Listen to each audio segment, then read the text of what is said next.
बुंदेलखंड की धरती हमेशा क्रांति का संदेश न केवल पूरे प्रदेश को बल्कि देश को देती रही और 2017 में आपने अपने बहुमूल्य वोट से पूरे बुंदेलखंड को भारतीय जनता पार्टी की झोली में सौंपा।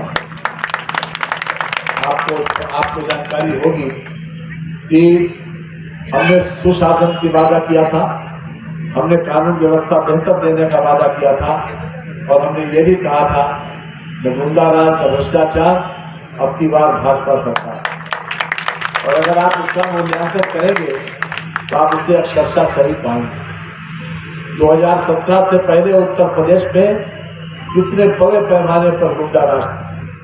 अटल जी चोर से लेकर माफिया सरगना तक की पार्टी, उनसे पूछो कि तुम्हारी पार्टी कौन सी है तो एक ही पार्टी का नाम लेते हैं उस वक्त जो सत्ता में थी। आज उस गुंडा राज से 2017 में मुक्ति मिली। आज आपने देखा कि बड़े बड़े गुंडा सरगना जिनके इशारों पर प्रशासन चलता था वो स्वयं जेल में हैं और उनकी अवैध रूप से संपत्ति लगभग 1900-2000 करोड़ रुपए की संपत्ति जब्त कर दी गई। ये पहले नहीं हुआ। ऐसे लोग इसलिए पनपे कि उनको सरकारी संरक्षण किसी न किसी रूप में प्राप्त हो। क्योंकि जब भी कभी प्रशासन ने उनके बारे में ऊपर जानकारी दी तो उन्होंने कहा वो सुनो, और उसी वजह से बड़े बड़े सरगना माफिया यहाँ पर पनप गए। लेकिन आज चाणक्य ने कहा है कि सुशासन वो होता है, अच्छा शासन वो होता है कि जब एक बहुत कीमती गहना युक्त एक महिला किसी भी रात के अंधेरे में बिना किसी भय के आसानी से विचरण कर सके, ये उसकी पहचान है। सुशासन अच्छे राजा, अच्छे शासन की पहचान है कि अगर बिना भय के किसी भी महिला को, चाहे रात हो चाहे दिन में हो, किसी भी रास्ते पर निकाला जा सकता है, वो बिना भय के गुजर सके। आज मैं समझता हूँ कि बुंदेलखंड की धरती और संपूर्ण बुंदेलखंड इस बात से अच्छी तरह से वाकिफ होगा कि इस सुशासन की जो बात कही गई थी, कानून और व्यवस्था की दुरुस्ती की जो बात कही गई थी, भ्रष्टाचार मुक्त शासन की जो बात कही गई थी, माननीय प्रधानमंत्री जी मोदी जी के मार्गदर्शन में और योगी जी के नेतृत्व में उसको पूरी तरीके से पूरा करने का वचन जो दिया गया था, उस तरफ सरकार ने जबरदस्त काम भी किया है और लगातार उस ओर अग्रसर भी। और आप लोगों का भरपूर आशीर्वाद 2017 में मिला और 2019 में भी आप लोगों के आशीर्वाद से केंद्र में माननीय मोदी जी फिर से दोबारा प्रधानमंत्री बने। लेकिन मानवर फिर से वो शक्तियां फिर से मुंह उठा रही हैं जो 2012 से लेकर 2017 तक जिन्होंने प्रदेश को अराजकता में झोंक दिया था, जिसमें प्रदेश में सबसे बड़ा राज था माफिया राज, कि किसी का अगर खाली प्लाट देख लिया उसी पे कब्जा कर लिया, और अगर तहसील में कहीं मुकदमा चलता देख लिया तो फर्जी वसीयत बना के उसमें दाखिल कर दी कि इसमें हमारा भी हिस्सा है, और किसी न किसी रूप में दावा करके ऐसे माफिया, ऐसे भूमाफिया लोगों का राज हमने 2012 से 17 तक देखा। तो फिर से वो ताकतें मुंह उठा रही हैं, फिर से उन लोगों की सक्रियता किसी न किसी रूप में हमारे सामने दिखाई पड़ती है। लेकिन हम अच्छी तरह से जानते हैं कि हमारी जनता बहुत जागरूक है, बहुत समझदार है, और बहुत समझदारी के साथ उन्होंने उत्तर प्रदेश के योगी जैसे व्यक्ति को मुख्यमंत्री बनाया। हमारे प्रधानमंत्री का केवल एक ही सपना है कि हिंदुस्तान में रहने वाला प्रत्येक व्यक्ति को जो बड़ी से बड़ी सुविधाएं हो सके वो केंद्र सरकार के माध्यम से मिले, राज्य सरकार के माध्यम से मिले, और वो बिना रुके बिना थके लगातार 2014 से जिस दिन से प्रधानमंत्री बने बिना छुट्टी ले हुए इस देश के आम आदमी के हालात को बदलने में लगे। और आप महसूस भी करते होंगे जनता उन पर अटूट विश्वास इसलिए करती है कि उन्होंने हिंदुस्तान की जो आजादी के बाद जो बुनियादी सुविधाएं देने चाहिए था, वो बुनियादी सुविधाएं आज प्रधानमंत्री मोदी दे रहे हैं। शौचालय किसकी आवश्यकता थी, आवास किसकी आवश्यकता थी, गैस का कनेक्शन और बिजली का कनेक्शन किसकी आवश्यकता थी, किसान सम्मान निधि किसकी आवश्यकता थी? ये आवश्यकता थी हमारे जो बुनियादी रूप से जिन लोगों को उठाने की बात हम करते हैं, जिन लोगों की बहबूदी और विकास की बात करते हैं, अगर 2052 से लेकर जब पहली लोकसभा बनी थी और 2062 तक जो बुनियादी सुविधाएं हो जाती तो न तो गांव से इतना शहर को पलायन होता और न शहरों में इतना कंजेशन दिखाई देता। आज उसी परंपरा का निर्वाह करते हुए उत्तर प्रदेश के मुख्यमंत्री आदरणीय श्री योगी आदित्यनाथ जी को मोदी जी ने सत्ता सौंपी। उनका भी केवल एक ही एजेंडा है, सुबह प्रातः जगने से लेकर और रात को सोने तक कि उत्तर प्रदेश के आम आदमी के हालात कैसे बदले, कैसे बेहतरी करें।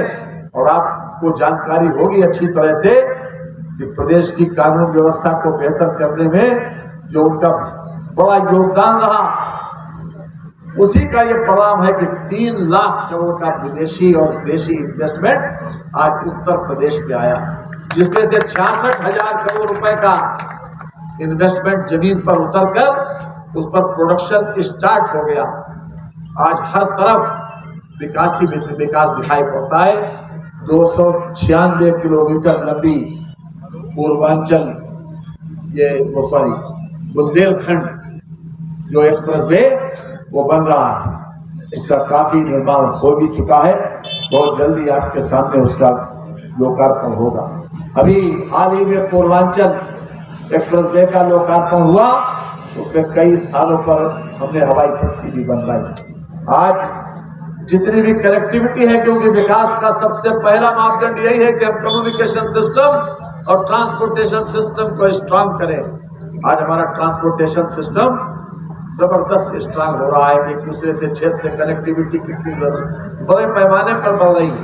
ये Purvanchal express way, Bundelkhand express way और गंगा एक्सप्रेस वे मेरठ से लेकर और प्रयागराज तक मात्र 5 घंटे की यात्रा में आप वो सफर पूरा कर सकेंगे आने वाले जो 2 सालों।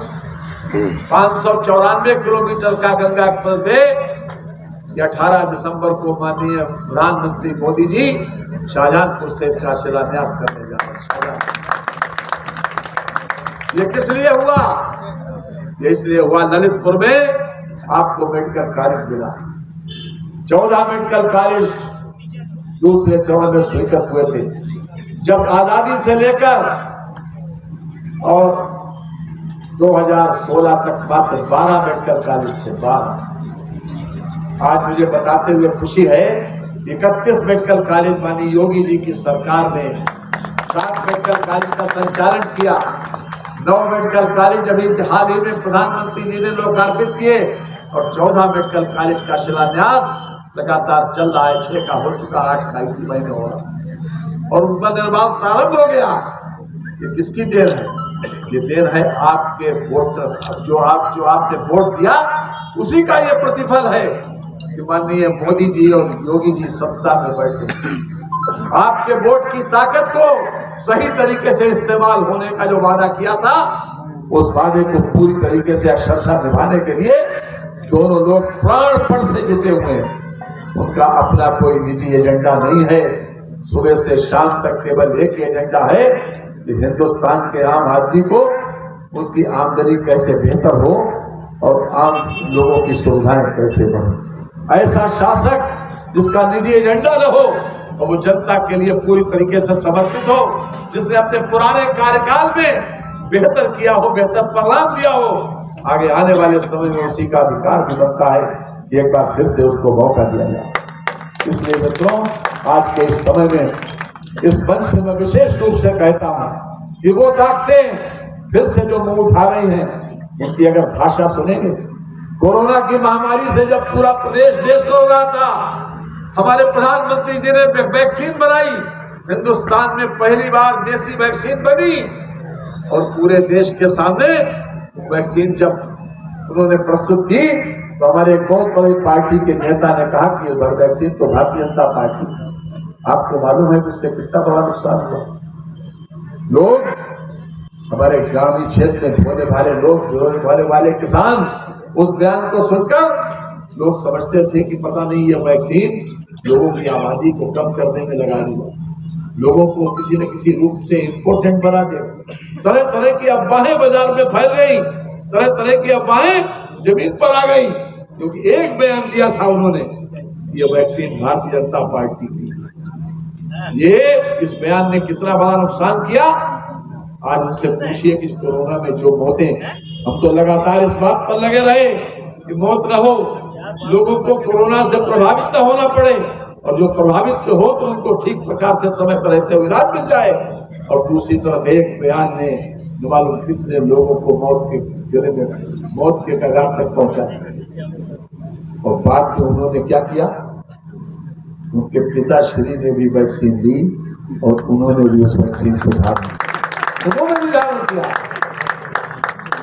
इतिहास के लम्हों ने वो दौर भी देखे हैं, इतिहास के पन्नों ने वो दौर भी देखे हैं, लम्हों ने खता की थी, सदियों ने सदा।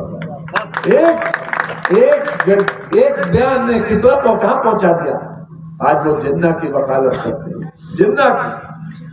अभी उन्होंने हाल में साधु संतों के ऊपर बयान दिया, चिरंजीवी जानते नहीं साधु संतों का, जैसे ऋषि मुनियों का देश है, ये साधु संतों का देश है। उन्हीं के आशीर्वाद से आज हमारी, इकबाल ने कहा था कि कुछ बात है कि हस्ती मिटती नहीं हमारी, कुछ बात है कि हस्ती मिटती नहीं हमारी। राष्ट्र एक दिन में बनता नहीं, परंपराएं एक दिन में नहीं बनती। हम राष्ट्र हैं, हम राज्य नहीं है। ये बरसों से, हजारों साल की परंपराओं को हमारे लोग सजे हुए हैं इस बुनियाद, उस एक बहुत शानदार इतिहास के साथ जो भारत कभी को सोने की चिड़िया कहलाता था, आज भी फिर मोदी जी के नेतृत्व में उसी दिशा में आगे बढ़ रहा है, उसी दिशा में आगे बढ़ रहा है। और योगी जी ने उनका साथ देकर पूरे प्रदेश को गुंडा, न केवल गुंडा राज से बचाया, बल्कि विकास के पथ पर अग्रसर कर दिया। आज एक तरफ वो ताकतें हैं जो चाहती हैं कि योगी जी हट जाएं, मोदी जी के खिलाफ मतदान हो, और एक तरफ महागठबंधन 2019 में बना था, वो गठबंधन कुछ नहीं कर पाया, क्योंकि लोगों को भरोसा है मोदी के ऊपर कि इसने हमारे देश की सीमाओं की रक्षा की। जब पाकिस्तान की बात आई तो वो तो जवाब दिया, धारा 370 का वादा किया था उसको हटा दिया, और राम मंदिर को लोग जो असंभव मानते थे उसको संभव करके दिखाया, उसको संभव करके दिखाया। एक तरफ ये ताकत और एक तरफ ये ताकत कि छोटे छोटे दलों से मिलकर उनको बहकावे में लेकर, एक बात याद रखिए मित्रों, कि दुर्व्यवस्था से जो लोग लाभान्वित होते हैं वो कभी नहीं चाहते कि दुर्व्यवस्था हटे। जो लोग फायदा उठाते हैं वो कभी नहीं चाहते दुर्व्यवस्था से कि वो दुर्व्यवस्था हटे। कि वो चाहते हैं कि ऐसा शासन जो कठोर हो, जो मजबूती के साथ शासन करे, ऐसा शासन बदल दिया जाए। केवल वही चंद मुट्ठी भर लोग जो किसी न किसी रूप में आपराधिक प्रवृत्ति के हैं या अपराध जगत से जुड़े हैं, वही चाहते हैं कि ये सरकार न रहे। केवल वही लोग चाहते हैं। तो आप लोग क्या चाहोगे कि अपराधीकरण फिर से हो? राजनीति का अपराधीकरण पूरे प्रदेश को पीछे ढकेल गया। पूरे प्रदेश को 2003 से लेकर 2017 तक जिस प्रकार से जो स्थिति बनी, उसने इस प्रदेश को बहुत पीछे छोड़ दिया। अब फिर से जो 10 साल तक ग्राफ नीचे की तरफ जा रहा था, फिर ऊपर की तरफ चल रहा है, फिर से ऊपर की तरफ। बेरोजगारी, आप चाहते हो कि प्रदेश ऊपर उठे? कौन चाहेगा कि हमारा प्रदेश नीचे की तरफ जाए? आज उत्तर प्रदेश के लोगों को सम्मान की निगाह से देखा जाता है। आज उत्तर प्रदेश के व्यक्ति जब महाराष्ट्र, गुजरात में जाते हैं, वो कहते हैं कि यहाँ योगी के शासन ने न केवल कानून व्यवस्था ठीक की, बल्कि उत्तर प्रदेश को एक विकास प्रदेश बनाने के लिए जो संकल्प लिया था, ईज ऑफ डूइंग बिजनेस में आज दूसरे नंबर का है, दूसरे नंबर। आज हमारी विकास की दर 7.4 से बढ़कर 8.4 फिर से हो गई। ये किसने दिया? आज हर तरफ से उत्तर प्रदेश, चाहे जिधर देखो उधर पूरे हिंदुस्तान में उत्तर प्रदेश किसी न किसी रूप में एक नंबर पर आया। तो जिसने प्रदेश को गुंडाराज से बचाया हो, गुंडाराज से निकाला हो और प्रदेश को विकास दिया हो, उसको एक बार फिर से मौका मिलना चाहिए। इतनी बात कहकर मित्रों, हम एक बात आपसे कहकर विदा लेंगे कि आप याद रखिए कि अगर धोखे से इंडियन एक्सप्रेस में कार्टून छपा था याद रखिए, जहां कहीं आदमी सांप को देखता है तो सांप को मारता है, लेकिन नाग पंचमी के दिन उसे दूध पिला देता है, दूध पिला देता है नाग पंचमी के दिन। तो लेकिन ऐसा मत करिएगा, ये अपराधी प्रवृत्ति के लोग ये किसी न किसी रूप में माफिया राज के उसको जिन्होंने पुष्पित और पल्लवित किया 2012 से लेकर 2017 तक। आपको याद दिलाने एक बात कि 2012 में जब समाजवादी पार्टी की सरकार बनी थी, 15 मार्च को उन्होंने शपथ ली थी और 28 मार्च को एक सर्कुलर जारी करके पूरे प्रदेश के जितने भी माफिया लोग थे, जितने भी आतंकवादी थे, उनके खिलाफ मुकदमों को वापस करने का सर्कुलर भेज दिया कि हर जिलाधिकारी अपने अपने क्षेत्र से वो भेज दे, रिपोर्ट भेज दे, ताकि आतंकवादियों के मुकदमे वापस ले सके। और जब हाई कोर्ट में यह मामला पहुंचा तो हाई कोर्ट ने टिप्पणी की थी कि आज इनके खिलाफ तो मुकदमों को वापस ले रहे हो, कल इन्हें जाकर पद्मश्री से सम्मानित कर देते। तो ऐसा राज हमने 2012 से लेकर 2017 तक भुगता है, उसकी पुनरावृत्ति न हो। हमारे हर सांस में, हर रोए में और हमारे हर एक्शन में ये बात परिलक्षित होना चाहिए। इन शब्दों के साथ मैं अपनी बात को समाप्त